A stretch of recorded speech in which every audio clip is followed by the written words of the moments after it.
guys, it's Jennifer and welcome back to my Flagstaff home. I'm here today to show you how to make some really yummy and pretty easy to make pumpkin scones. So I hope you'll come along. Be sure to subscribe.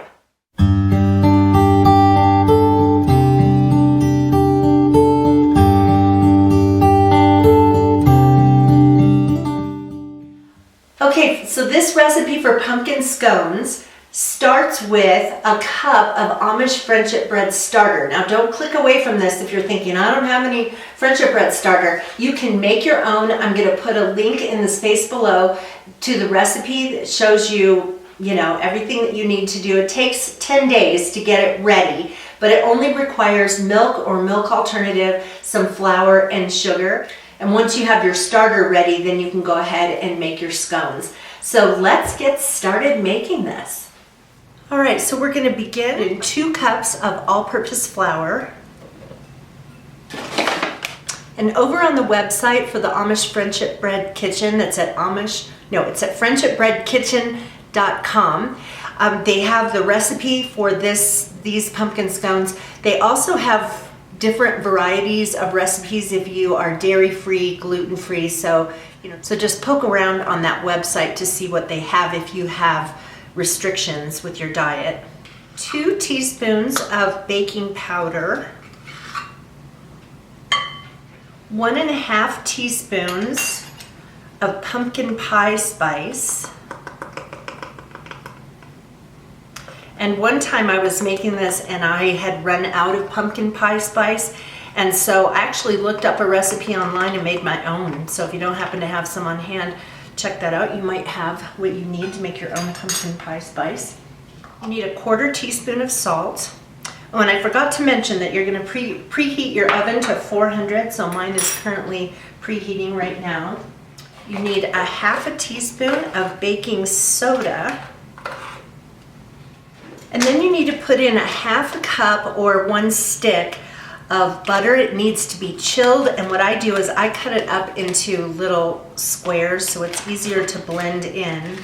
And then I just use a pastry blender to blend that in.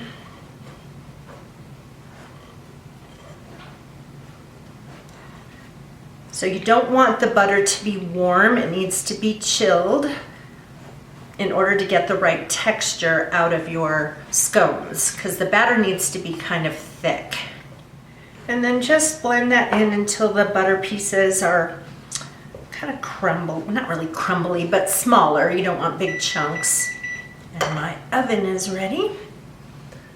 In another bowl, you're going to combine the starter, the 1 cup of starter, and 1/2 cup of pumpkin puree.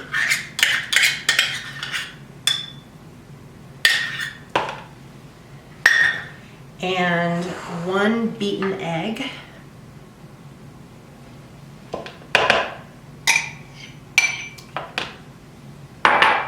Mix that together.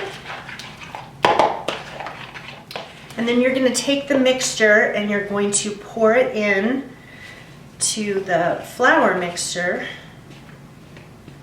And you're just going to stir that around until it's all moistened. Now, if you need to, you don't have to do this, but I often like to. I'm going to take off my rings here. You can knead it. You don't want to over knead the dough. You just want to make sure that everything, even all that, some of the flour that sticks to the bottom of the bowl, you want to make sure that that all gets blended in.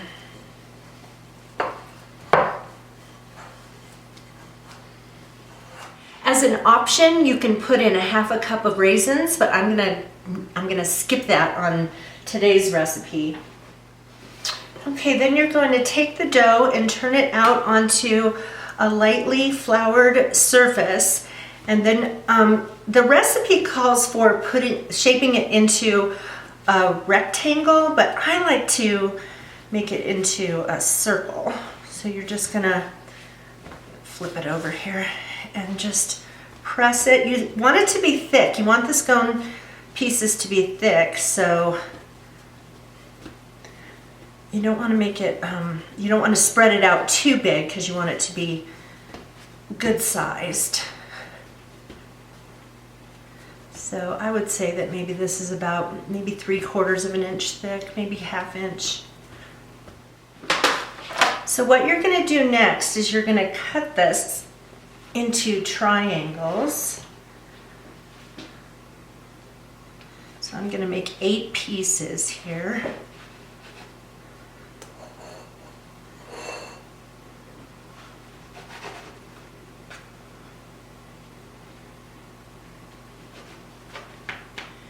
Okay, and it will be a little sticky. You can see it's kind of sticking to my serrated spatula.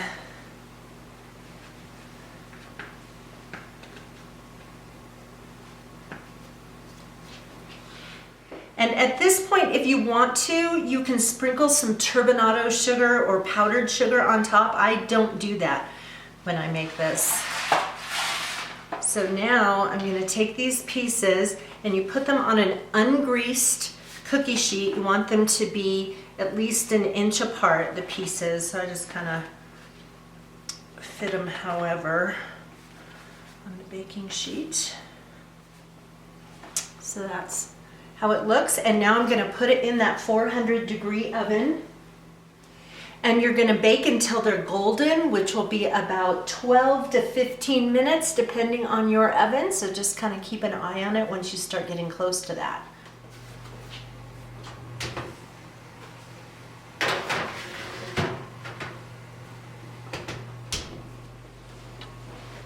So the timer just went off, and it went off at 12 minutes, and I felt like it needed a couple of more minutes, so I did it for a total of 14 minutes. And now, as you can see, they're nice and golden brown, and they puffed up nicely. These are so delicious. They smell amazing.